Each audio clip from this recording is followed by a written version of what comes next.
Alright, so Almine, I had this dream wherein I said to you, "My God, why have you forsaken me?" Could you elaborate? I've looked really deeply into the dream symbols that you gave me, and what that refers to is really quite a deep mystery, because the cosmos can be described as a window. The window is made up of the matrices, and many of the beings have been, well, most beings in existence have been stuck or entrenched in the window. But what's happened is that the sticky stuff of belief systems have captured them, so they sit like flies on fly paper against the rim of the window. The quadrant can be described by the flower, the seed of life. It can be described by the Torah's tree of life, by the I Ching, and by the Dzogchen. The 4 stages of development. Well, the 4 stages of development have created several vehicles through which life moves around and around the windowsill. And it is spirit, soul, body, and there are 2 levels of spirit, so that makes a total of 4 sides through which life moves. Now, beings have traveled around and around, and that is the reason for the linear change. But the actual purpose for the window was like a magnifying glass in which the infinite, which is boundless, examines a small portion of itself. If you open a window in a dark room, the sunlight comes through. It is only because the dust particles in the air light up those sunbeams as they come through that you can really see them. You can't see light beams directly. The illumination of the infinite's being cannot be seen by it directly.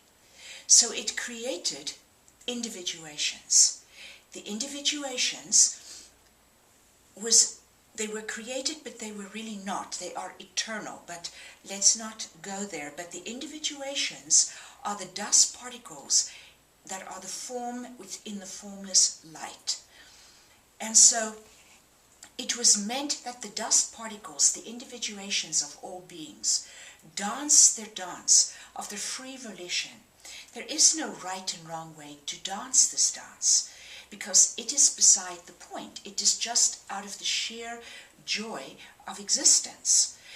The infinite observes its own light only when it is illuminated through these dust particles or the individuations of beings. But as the light has shone through the window has been represented by matrices that got thicker and thicker as the belief systems grew. This has entrapped the beings that should be flying in the air to illuminate the infinite's light so that it may study itself. Much the same way that the ocean could study itself by putting a bucket in the bottom of the ocean, so that it can look within the bucket to see at least a very small section of itself.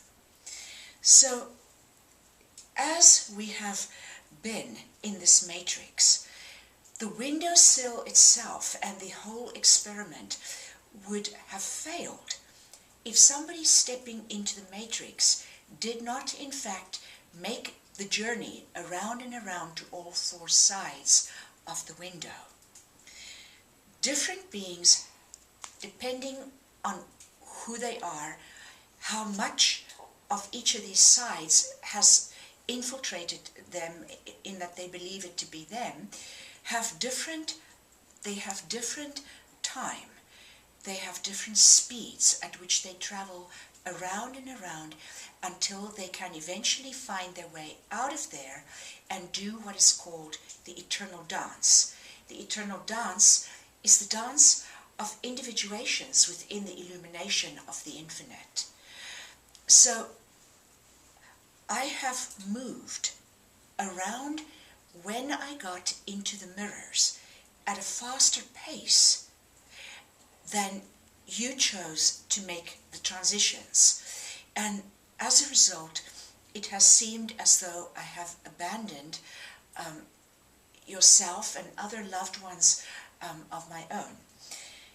The truth of the matter is that just recently I have begun to realize this analogy that I've given you, and realized that I simply don't belong in the window at all.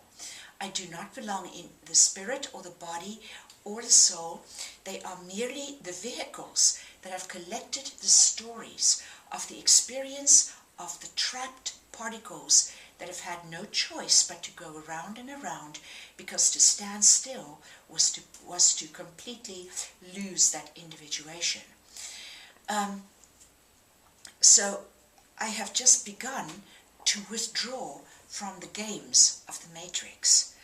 I don't justify my actions anymore. I don't attempt to pacify others' reason, and I am no longer inhibited by clocks and time.